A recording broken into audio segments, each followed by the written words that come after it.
आप सभी सम्मानित दर्शकों का एक बार पुनः चैनल में स्वागत है। जैसा कि आज का विषय है कि होमगार्ड एवं पीआरडी जवानों को बंधुआ मजदूरी के अलावा और कुछ नहीं करवाया जा रहा है। जब इनको ड्यूटी का टाइम रहता है तब इनको सुरक्षाकर्मी माना जाता है और ड्यूटी समाप्त होने के पश्चात इनको स्वयंसेवक की श्रेणी बताई जाती है। स्वयंसेवक बताते हुए इनके हक अधिकार से इनको वंचित किया जाता है। जब सारी चीज़ें अधिनियमित हैं फिर भी इनके साथ ऐसा दुर्व्यवहार क्यों किया जा रहा है? क्या ये इंसान नहीं होते? क्या इनके पास जिम्मेदारियां नहीं हैं? आप ही विचार करके बताएं कि क्या एक स्वयंसेवक उसे कहा जा सकता है जिसे बुलाने पर वह यदि अनुपस्थित रहता है तो उसे सज़ा का प्रावधान हो। यदि इनके लिए कहीं अवसर उपलब्ध होता है तो वहाँ भी इनको जाने से मना किया जाता है, क्योंकि ये उस समय ये बताया जाता है कि ये सेवारत सुरक्षाकर्मी है और जिसका मानदेय प्राप्त करते हैं। केवल मानदेय प्राप्त करना ही इनके लिए पर्याप्त माना जा सकता है।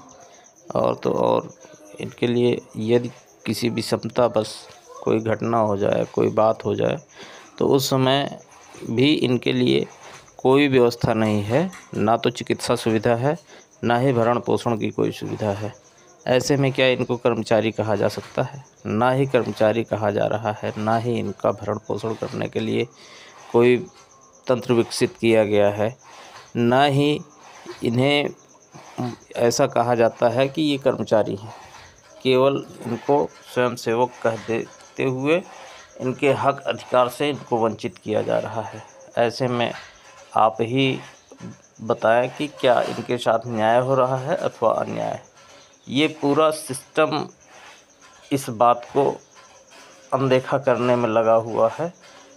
यदि जब बात अपने पे आती है तब समझ में आता है कि हाँ, पीड़ा कहाँ है, कैसी है। बाकी के लोग तो सब वैतनिक कर्मचारी हैं और इनको संचालित करने का जिम्मा दे दिया गया है। यदि ये अपने मानदेय की मांग भी करते हैं कि ससमय हमें मानदेय दे दिया जाए, तो वह भी इनको समय से नहीं दिया जाता है, बल्कि इनको विभाग से पृथक किया जाता है।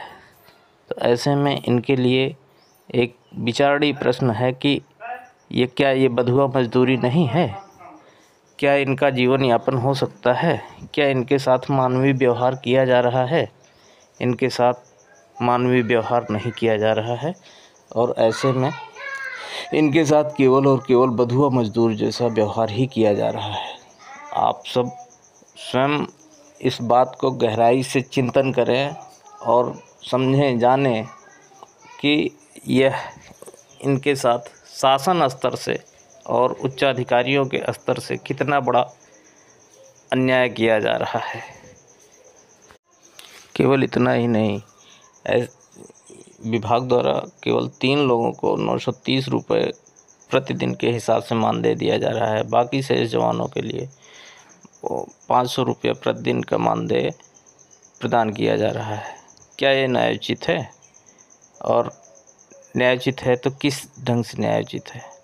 इन सब मसलों को अगर देखा जाए तो यह विभाग या विभाग के उच्चाधिकारी या शासन में बैठे समस्त जिम्मेदार अधिकारी एवं कर्मचारीगण, हमारे सिस्टम के आला मंत्री अधिकारी गण, समस्त उच्चाधिकारियों से निवेदन है, अधिकारियों से एवं मंत्रीगण से निवेदन है कि इनके साथ मानवीय व्यवहार करते हुए इनको न्याय दिलाने का कष्ट करें और इनके भी परिवार एवं बच्चों के बारे में, उनके भविष्य के बारे में ज़रूर सोचें, समझें और इनका भी उत्थान करने का कष्ट करें, जिससे इनका भी जीवन अच्छी तरह से निर्वाह हो सके।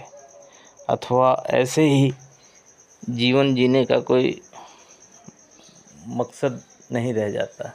ना तो इनको भोजन की सुविधा मिल पाती है, ना इनके रहन सहन का कोई स्तर बन पाता है। तो विशेष निवेदन है कि आप सब भी इनके समस्याओं का संज्ञान लेते हुए इनके समस्याओं के निदान हेतु अपने स्तर से ज़रूर प्रयास करें और इनको न्याय दिलाएं, जिससे इनका भी जीवन स्तर ऊपर उठ सके और इन्हें भी न्याय मिल सके। अगर आपके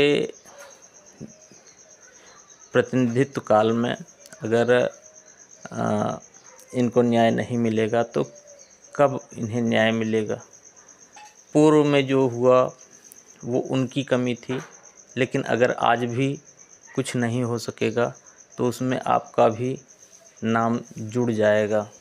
ऐसे में आप सभी से पुनः एवं बारंबार लगातार ये निवेदन रहेगा कि इनके भी भरण पोषण एवं नियमानुसार जो भी इनका हक अधिकार हो इनको दिलाने का कष्ट करें। धन्यवाद। स्वयंसेवकों से संबंधित अन्य जानकारी के लिए आप चैनल को लाइक, शेयर, सब्सक्राइब अवश्य करें। धन्यवाद।